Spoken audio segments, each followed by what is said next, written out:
everyone, Joe here from ActionX. Welcome to What's in the Tuber. Welcome back. If this is your 9th Walker Season 3 episode review, hope you're doing well. Hope you're staying safe out there. It is a cold day today here in New York City. I was freezing my ass off early, and I was wondering, why the hell is the heater not on? Turns out I forgot to turn the heater on. So I was freezing, I was shivering, I was clanking, but now I'm back to normal, back to like, my arms still feel a little cold because I haven't like really put on any sleeves in a while. But anyway, this week on Walker, this is one of those, we're getting somewhere, we're progressing relationship. We're getting more of like where we're standing with everything, what's going on with the world of Walker, now standing post the mid-season premiere. And, you know, it was kind of an interesting episode, kind of gave more insight, kind of gave more of like, you know, updates as we progressed along. Yeah, so I just want to jump into it today because it's a cold day here right now. We also got Independence coming out tomorrow, so it's a lot on the bandwagon for now.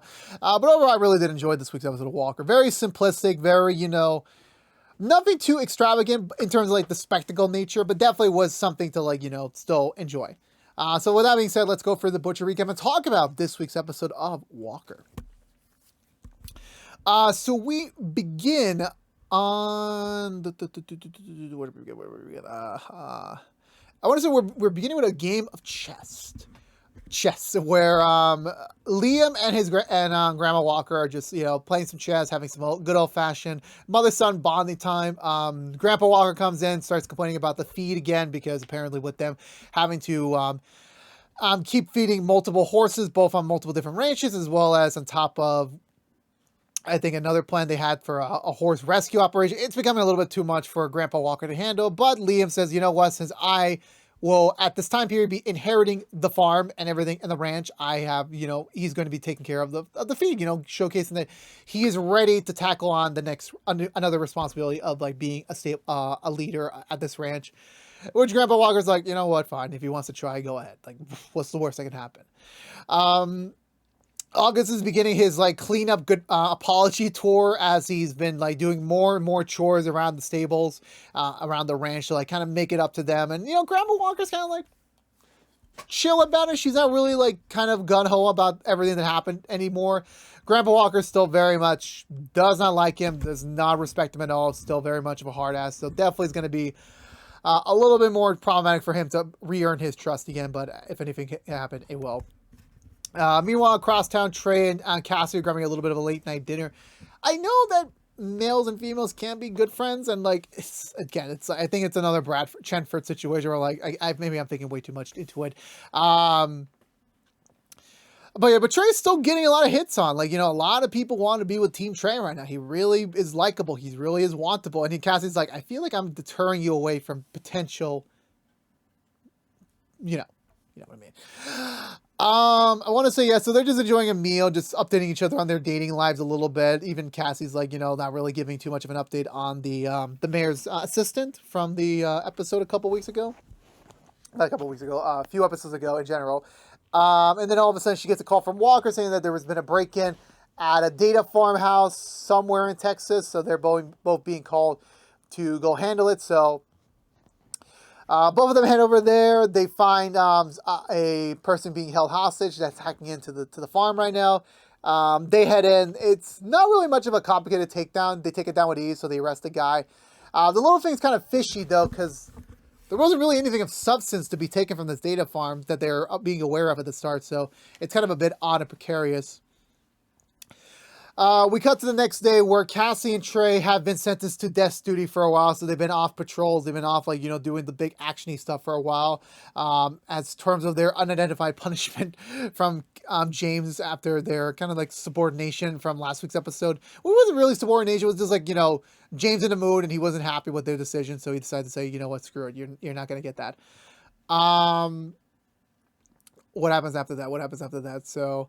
yeah, so they're looking for the data farm footage and everything, and, you know, they're not really finding anything of substance here. It's still, the whole thing seems a little bit confusing to them. So Trey's going to sit back and, like, just look through the footage again, see if there's anything that they're missing, while Cassie and Walker are off to go to this dinner, this luncheon with the mayor's assistant about this award ceremony that Walker, Liam, and And someone well, at this point it's just Walker and Liam, and Cassie's just going there for more support / trying to get back in with the mayor's assistant apparently because they had some sort of like issue. So I'm pretty sure we had a time jump. I think this is a time jump episode. If sorry, my brain was like really at times distracted because of other things happening in my real life. But where do we go from there? Yeah, so after that point we get back to Leah, who has a very big dossier, like papers of why the feed is not doing well, like why the feed's not coming in on time for the cattle, and the guy and the shop owner is like, bro, you're looking at last week's prices. Like, you know, if you're a stable ranch head, you gotta be on top of this shit. You can't be a week behind because you can't be arguing with us that like, hey, why is this worth more money? Because the prices went up. You gotta be more aware of that.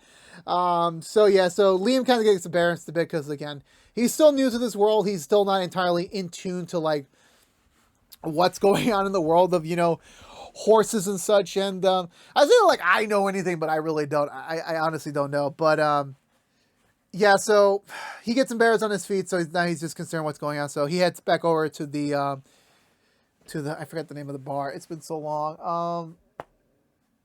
Yeah, I forgot. So they head back to the family bar where the kids are basically working stuff again. Jerry, where has she been? What has been going on? I really don't know. She's been gone for months now, and you know, it's only been like what's his name? Stella's boyfriend. It's been a while. Kid Daverson. I keep forgetting his name again. Is running the entire shift. Somehow, how does a 19-year-old boy handle an entire freaking bar in a former bar? Because like that's still holding over their head that they lost their liquor license, and that's not coming back anytime soon. And they're just trying to figure out what's next, you know, trying to figure out each other's problems. You know, August is still on his recovery tour, trying to like really help out, trying to like, you know, make the repayments to society that he has caused. Stella is, I want to say trying to figure out her next move now. I think she's like seriously thinking about it. And,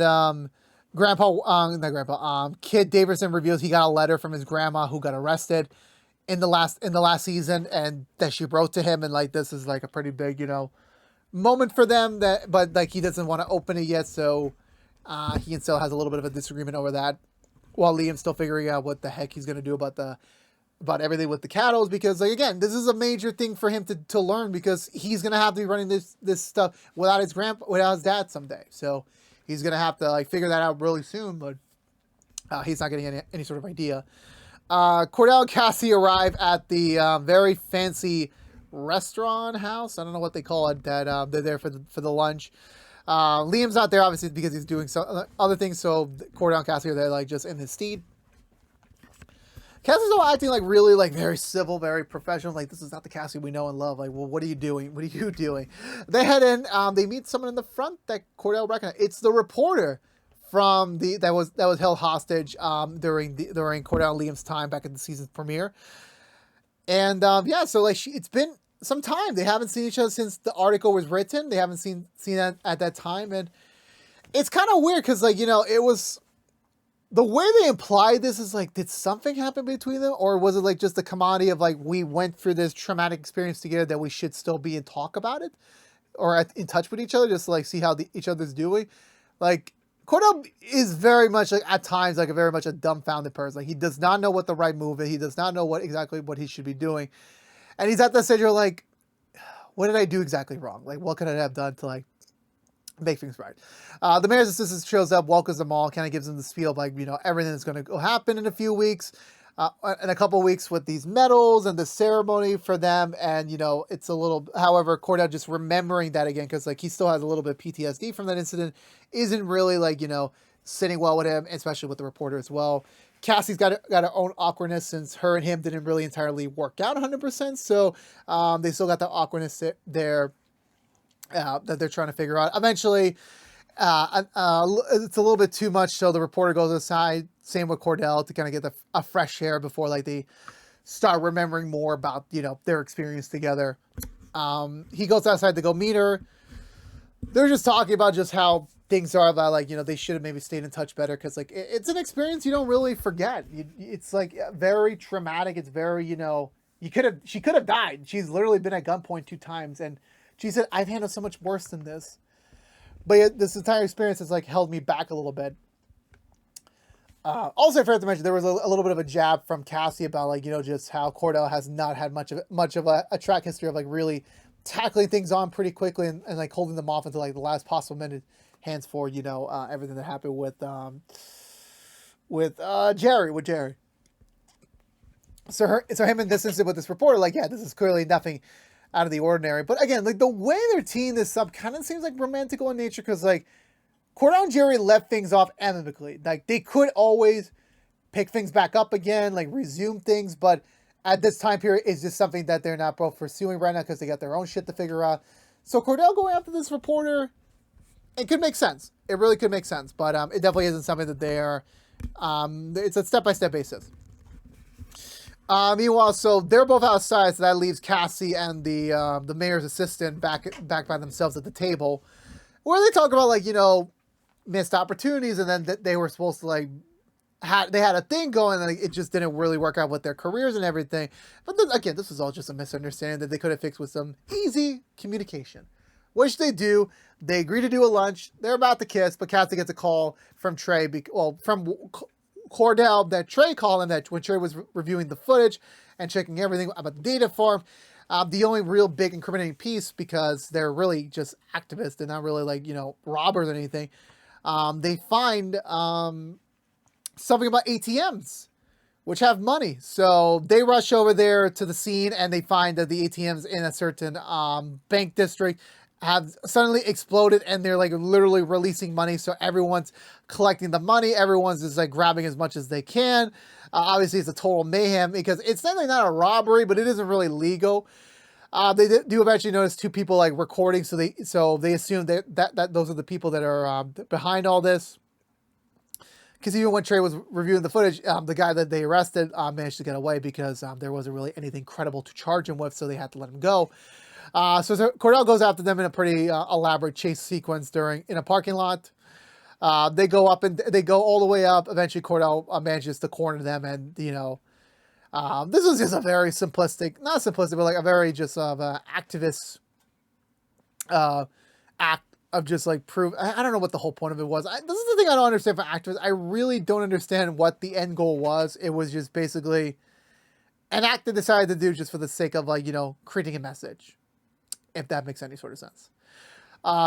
Meanwhile, we cut back to I thought I had his name, but I don't. Kid Daverson and August, but they're still on a bit of like shaky terms already because again, August still has a whole apology tour to do and to like talk about, and obviously Kid Daverson's one of them, and so they talk it out a little bit of just like how things are right now between them and just what they're both going through right now, and they kind of come to a little bit of a mutual understanding.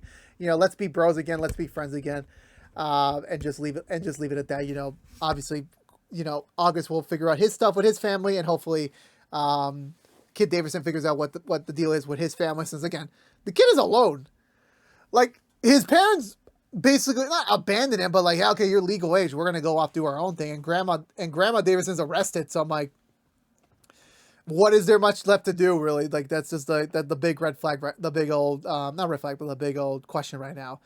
I think from that point, I want to say, yeah, we just cut back to the Jerry's house where Stella cooked them a nice dinner for them. And again, I can't believe these two have been living with each other for a while. I still can't believe it. Where Kid Davidson shows her the letter that he crumbled it up. He was about to rip it up and throw it away, but he decided he's going to give this a go. He's going to go see her. But not now. Now's not the time. He's going to stay around because they still got some stuff to do here back at the restaurant. They still have business to attend to, which again is a very sweet relationship they have. It really is sweet. I want to say we get a scene where August talks about his grandma a little bit about just everything that's going on, just knowing where things stand with Grandpa, and like that things will work itself eventually. It just takes time. This sort of thing, like it's something that cannot be repaired with time. Even Grandpa Walker's like listening on their conversation. He's just chuckling because he knows, like yeah, everything will be fine. It just this sort of thing takes a little bit of time. Liam shows up, apparently off screen. He was doing some stuff, and apparently he bought an entire horse rescue center as a sign of like, yeah, we're actually doing it. We're doing what we promised, but Grandpa Walker's not happy since he did this purchase without his consent and word, and also the fact they bought a much bigger center than what they had originally agreed upon. And he's mad because, like, okay, yeah, this might be a charitable, reason, but that's still more money we got to put in. And yeah, it might be a tax write-up, but we're gonna literally eat that all up once we have to pay all this extra fees, all these extra equipment. Like, this is not something that is like, it's not something that is a fair trade-off, really is. And Liam should have really taken a step back and really consulted him before making this elaborate purchase, which now they're stuck under. So now, like, he's like, you know what? You really want to do this? You handle it. I'm just going to do what I got to do. And, Liam still got a lot to learn. He still got a lot to learn. But I do feel bad for him that this has just not been his week. It's just not been his time for a while. Cordell is heading back home. He picked up a delivery in the front of the house. The reporter calls him just for a friendly chat, just like, catching up, actually trying to like make a decent effort of like staying in touch with each other, which is actually pretty sweet. Whether or not something romantic happens, who knows, really? That's still a big question mark, really, for another day. But he's opening up his packages that he got in, and it has this energy drink that was had when he was captured. So if you remember the scene from episode 1 where he's held in a chair, got a meal with an energy drink, is the exact same one that's in these crates. So whoever was planning all this knows about this, and he's doing this to troll Cordell a little bit. Cordell's looking around to see who had this, who left these on, which I'm like, bro, I don't think any of these people would still be here. But now he's left concerned because that means whoever really did hire these people is still out there. And again, it's kind of like that weird cat and mouse game. So very intriguing to say, but that was the end of this week's episode of Walker. So for me, this was mostly a character relationship episode, so I really enjoyed it a lot. I definitely like these smaller moments where like we're just leading into what we know, what we want to figure out, and then have these characters just figure out what is next for them, what is the next move for them. It just felt like it was time just to get an update on where things stand. And yeah, with everything going on there, I really am curious to see who is the one like really playing games with Cordell. Like, is it someone from his past? We haven't gotten a war flashback in a while, so we should be approaching another one pretty soon if they're still like consistent with that storyline. Otherwise, maybe it's the same thing like the last season where like it just came sporadically. The romance stuff was pretty interesting. Cassie and that dude was interesting. I don't know why I took off my hat. I was just playing around with it. Was interesting to say the least. I think this was a time jump. I wasn't really paying, sadly, too much into the minute details because again I had something else to do, but I did get the gist of it. But I feel it was interesting. Just give them a little side roadblock, put them back on the field. Sometimes it's a little debatable, but I guessing with their relationship, they want to give this a real go. And then yeah, Cordell with that lady. I mean, I don't even know where Jerry is. Like, where the heck is Jerry? It's been long enough. So we definitely need an explanation on that front whenever she does come back. How does that tie into Hoyt and everything? We'll figure that all out pretty soon, hopefully. But yeah, overall, I really did dig this episode. There's still more questions to ask, but definitely it focused more on the characters as always, and just figuring out where we are heading, which is always a good moment in any TV show to like, get like a little breather going, and then figure out what's next. So with that being said, I'm giving this episode 2 thumbs up. Still really enjoyed it. Let me know in the comments below what did you think of this week's episode of Walker. Let's have a conversation down below. And I believe that's going to do it for me today, everyone. So if you're unaware, this has been What's the Two from ActionX, reviewing every episode in the 3rd season of Walker. If you want to know what we're doing normally on What's the Two besides our Walker episode reviews, we are currently doing Walker Independence reviews that come out tomorrow on usually Friday mornings. We're also doing Rookie episode reviews each and every Tuesday nights, and Rookie Feds episode reviews every Wednesday morning. But if you don't care about Walker, you're in luck. We'll be back next week with another brand new episode review, so stay tuned until then. But again, stay safe out there. Please subscribe to the channel. Ring the bell for notification when our next video is live. Like, favorite, share, and as well as follow us on social media. But until next time, for all you members of the Walker family, until next time, stay safe out there, be good to each other, and as always,